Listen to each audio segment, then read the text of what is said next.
Growing up in Tralee in the 1950s, I frequently heard the older generation, my father in particular, talking about the St. Catherine's Hospital, which stood here in the grounds of what is now the county buildings in Workhouse in Tralee. The west of us is east of us is the Mile Height, and west of us is the town of Tralee. We're about a mile from the town centre. This building was referred to when it was being recently refurbished to accommodate the hall in the 1980s, when the St. Catherine's Hospital, which was here before that, moved out, and it was referred to locally as the People's Palace. It of course is the county administration building for the county of Kerry. Although looking extremely modern and refurbished, its footprint is much the same as it was when it was built as a workhouse and opened in 1844, when it took in its first patient. The population of Tralee at the time was 20,000, and the population it catered for was 90,000. It was run by a board of governors, 45 in total, who met weekly to oversee the duties of what was the workhouse, and referred to in my father's generation also as the county home. It was where somebody ended up when they were unable to take care of, feed or they maintain their physical welfare.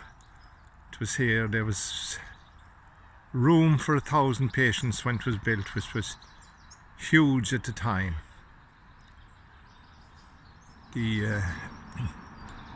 Even when it was a hospital in the 50s, my father had a horror of coming here, as had most of his generation, because they remembered it as being a workhouse until the 1930s. The Killerisk Road reaches from this point here, where there was, of course, across the road at one stage there was a corrugated iron shop, which was run at one stage by a friend of mine from school, Horgan's shop. It was a little corrugated shop. It was the only shop serving what was then St. Catherine's Hospital. And I'm looking down towards the mountains to what is now Killerisk Road, but was then referred to as the Workhouse Road, where the victims of the famine made their way from West Kerry and South Kerry along that road towards the workhouse here behind my back. The potato famine in Ireland, which was claimed the lives of 1 million people, and during that period also 1 million emigrated, fled the country, and it decimated Ireland. And in some of those years the workhouse was incapable of catering for the amount of people that came here. In 1848, 100 years before I was born, so it's in historical terms it's fairly recent. The gates here were charged by a group in 1848, a group of starving, hungry people stormed the gates of the workhouse here, carrying a flag, a black flag of distress.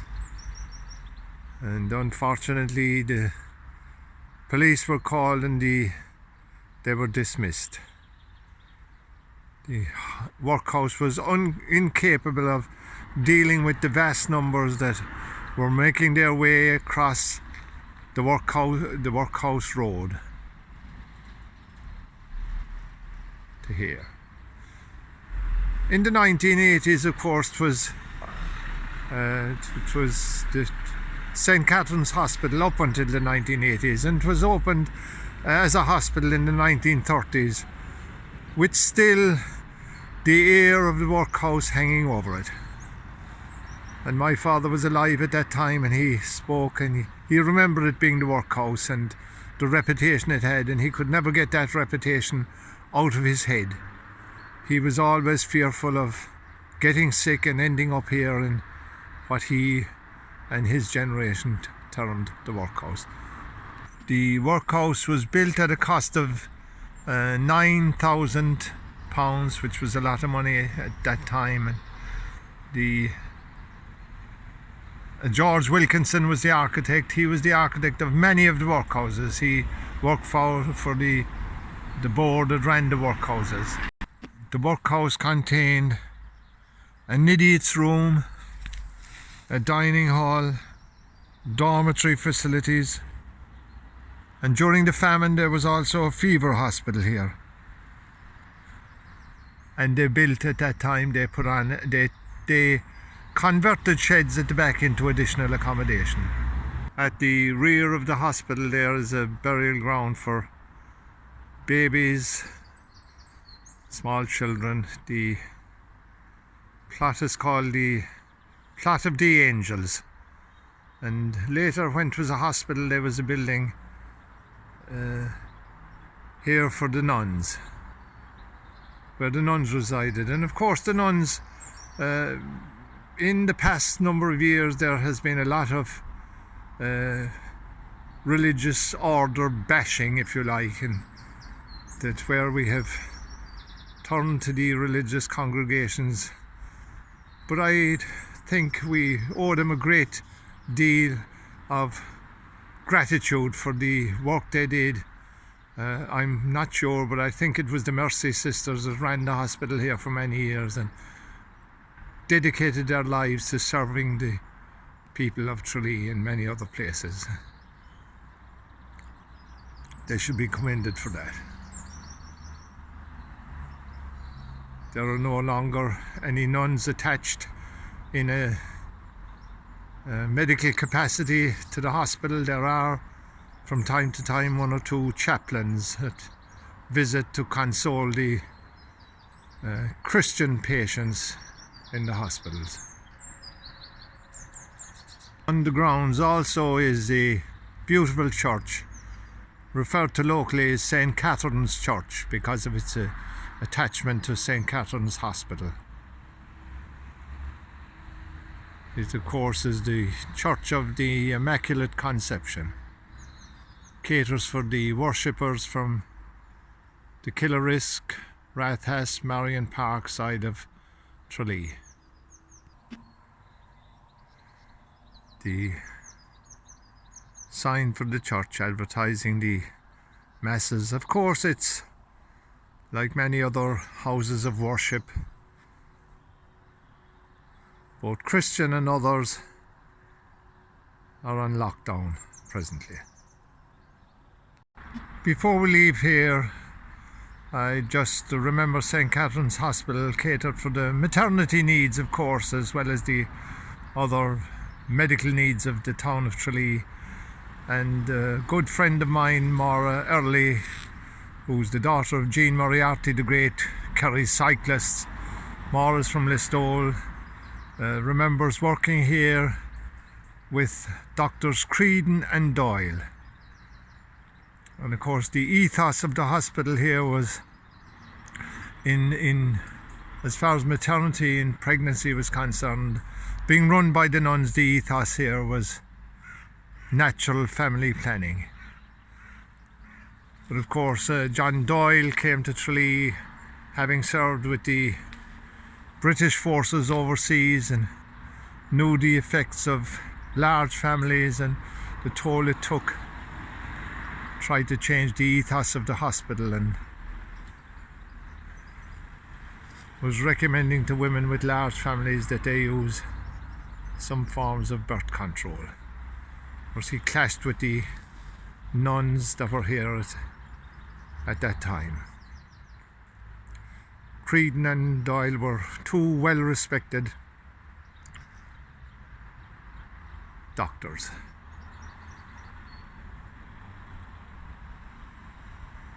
On a lighter note, the hospital here, the nurses, especially in the 50s, there was they were subject to the local flasher. Of course, he would hide in the trees here on the dark winter nights, and as they would pass, he would frequently appear to them. It was a matter of great hilarity here at the time, and of course when the nurses get together now and they look back on those times, they get a great laugh out of that. And we'll move on now from this place and we'll go to another place associated with that time and the workhouse.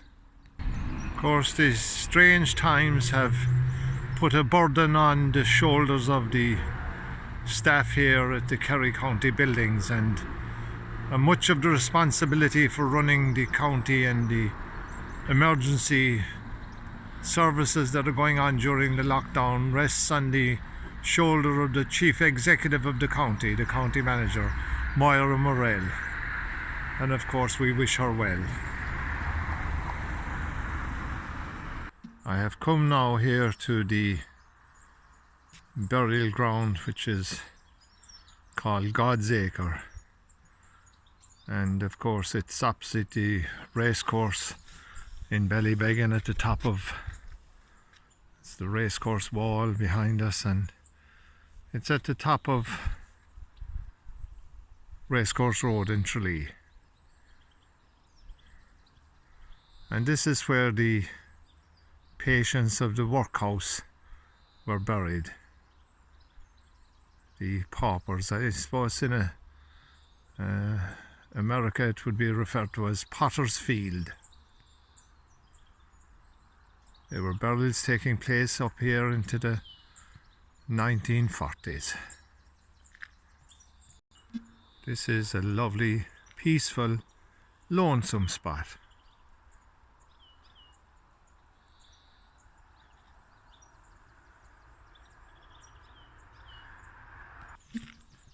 My father recalled in some of his writings witnessing the burial of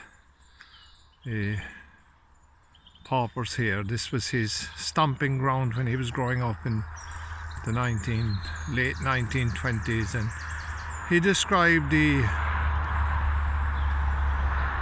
horse and car coming here, driven by a man named Eroct. And they would come here, and of course Mr. Eroct was under contract to bring the coffins here to this burial ground. My father said 2 or 3 inmates would come with the coffin to make up the burial party, and their payment for taking part in the burial was an extra ounce of tobacco. And he said they would dig the hole here, and of course they weren't in a great fit state. My father was a young teenager at the time, strong and hardy from working on a farm as his friends were, and they would take the shovels and dig the hole for the men. And he said frequently the holes would fill with water from spring wells that were in this area, and they could only go down so far, and they would put the coffin in the hole, and he said they would put stones on top of it from the ditches on the side to keep the coffin down and cover it in afterwards. Sometimes he said that the burial party would even take the coffin with them and sell it for firewood.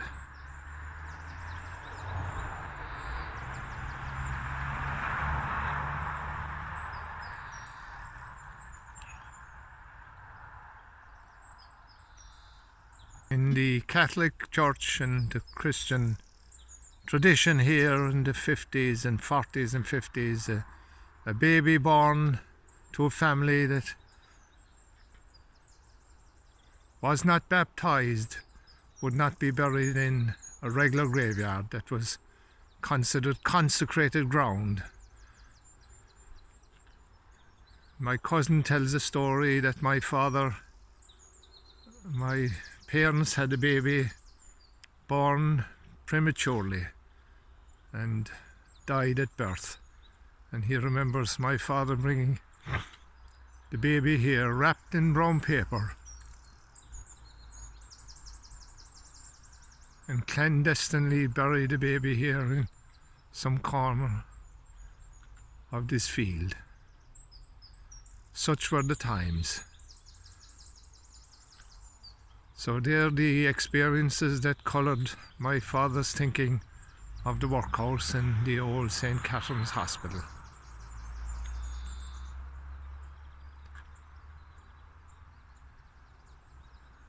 I only heard about having that baby brother in the past few years. They were the harsh times of the 20s, 30s and 40s, and of course that incident happened in or near the early 50s. There is a wonderful committee who works here tirelessly to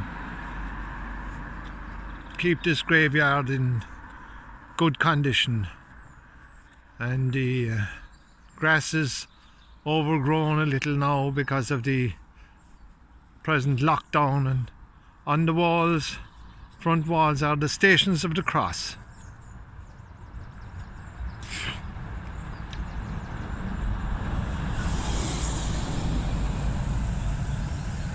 People come here to pray for themselves and for the people who are buried here.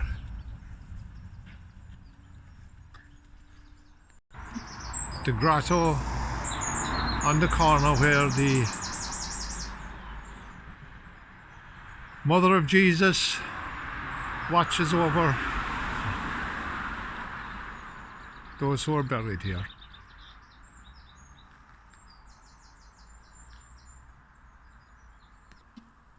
Many of them victims of the famine. I've now come to what is the old Dingle Road, and I'm on the path of the Kerry Camino. We're here to visit the Killelton famine village, and the easiest way to get to it would be to walk on the Kerry Camino from Tralee to camp. During the famine years, this would have been the road to Dingle, where the famine victims made their way either into Tralee to find sustenance, or to the Workhouse in Tralee, or to Blennerville, where they would take passage to the New World. The signs of the old road are still here. The narrow road that led from Tralee to Dingle. If you walk this road in August of any year, the ditches here are rich with blackberries.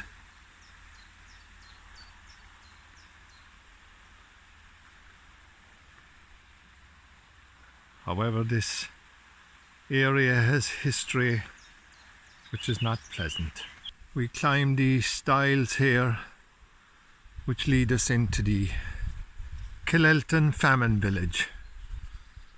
And there's the first remnants of the houses, and this was in the 1840s.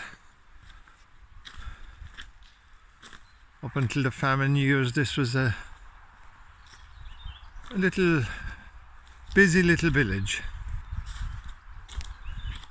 All that remains now are the stone archway entrances to the houses, some of the walls.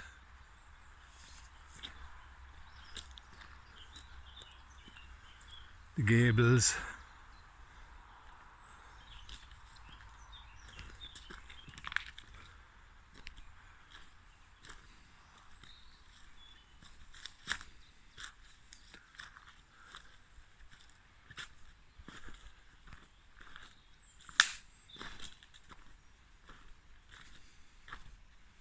The old Dingle Road.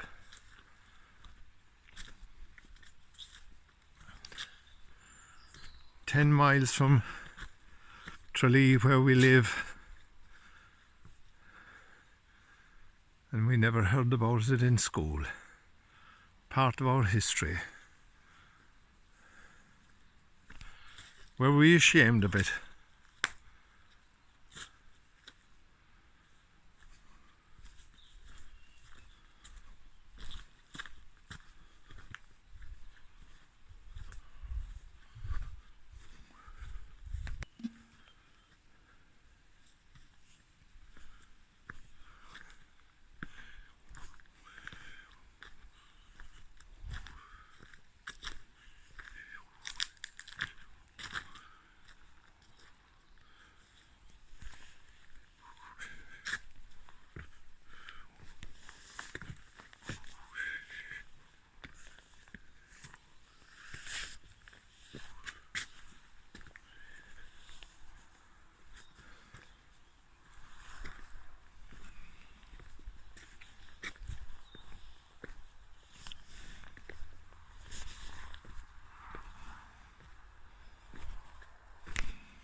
This place, an oratory here, may date from the end of the first millennium, the 10th and the 11th century. As well as the oratory here, you have the remains of pre-medieval houses.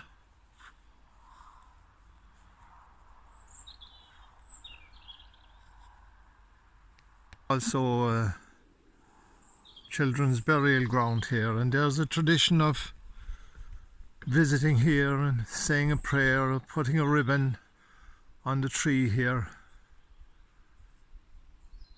in memory of those who have gone before.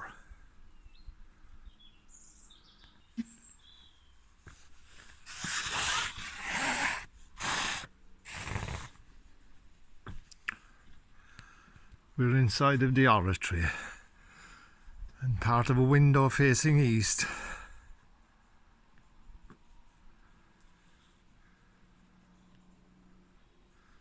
A silent, prayerful place.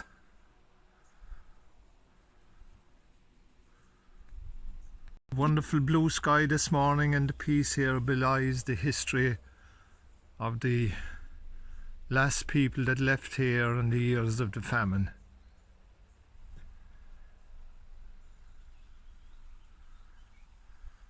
Just 2 generations ago.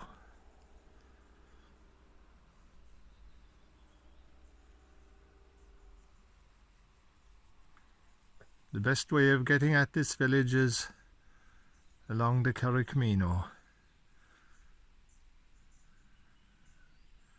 And I hope when things get back to normal and the lockdown is lifted, this will be a busy place again as people walk in the footsteps of St. Brendan, the navigator, who made his way along here in the 5th century. Also to travel to the New World, 1,000 years before Christopher Columbus. That's where we leave our lockdown video for today. In Killelton, the famine village in Camp, County Kerry.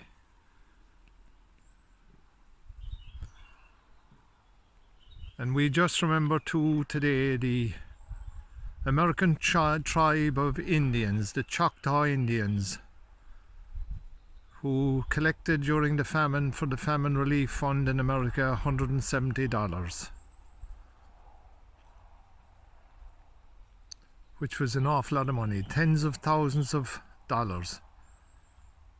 And the Choctaw Indians, of course, were the first Indian tribe to be moved off their own lands and moved into federal lands by the American government.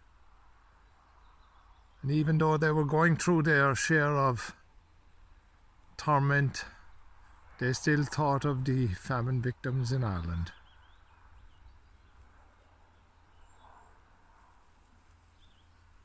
For that we thank them.